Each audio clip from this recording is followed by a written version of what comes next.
জাহান্নামে কারা যাবে, জান্নাতে কারা কারা যাবে তাও আল্লাহ বলেছেন। ইন্নাল আবরারা লাফি নাঈম ওয়া ইন্নাল ফুজ্জারা লাফি জাহিম। নেক আমলওয়ালারা জান্নাতে যাবে, যারা গুনাহগার তারা জাহান্নামে যাবে। জান্নাতটা কেমন আরামের ঘর,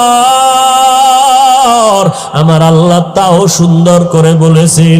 এমন জান্নাত আমি তোমাদেরকে দিব যে ছোট জান্নাত পাবা 10টা দুনিয়ার থেকেও বড় জান্নাত।